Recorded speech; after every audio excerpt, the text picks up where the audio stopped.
بسم اللہ الرحمن الرحیم۔ حدیث شریف میں ہے کہ نبی پاک صلی اللہ علیہ وآلہ وسلم نے ارشاد فرمایا کہ جس نے میری سنت کو زندہ کیا اس نے مجھ سے محبت کی، اور جس نے مجھ سے محبت کی وہ جنت میں میرے ساتھ ہوگا۔ آثار میں ہے کہ جب خلق میں بگاڑ پیدا ہوگا تو مختلف مذاہب نکل آئیں گے۔ ایسے وقت میں جو نبی پاک صلی اللہ علیہ وآلہ وسلم کی سنت پر عمل پیرا ہوگا اسے 100 شہیدوں کا ثواب ملے گا۔ ایک اور روایت میں آتا ہے کہ نبی پاک صلی اللہ علیہ وآلہ وسلم نے ارشاد فرمایا، میری تمام امت جنت میں جائے گی سوائے اس کے کہ جس نے میری نافرمانی کی۔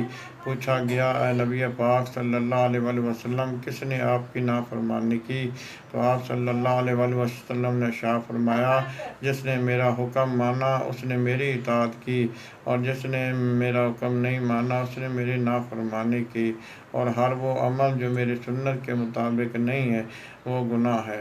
اور ایک روایت میں آتا ہے، ایک بزرگ فرماتے ہیں کہ اگر کسی شخص کو ہوا میں اڑتا ہوا دیکھو، سمندر پہ چلتا ہوا دیکھو، آگ کھاتا ہوا دیکھو، طرح طرح اس کے عجائبات دیکھو، لیکن اللہ تعالیٰ کے کسی فرائض میں سے کسی فرض کا تارک ہے، یا نبی پاک صلی اللہ علیہ وآلہ وسلم کی سنت میں سے کسی سنت کا تارک ہے، تو اس کی یہ فعل کرامت نہیں بلکہ استدراج ہے، جادو ہے، اور اللہ تعالیٰ ہمیں جادو سے محفوظ فرمائے۔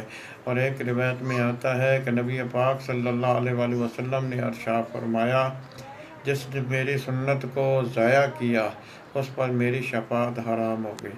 اللہ تعالیٰ عمل کی توفیق نصیب فرمائے۔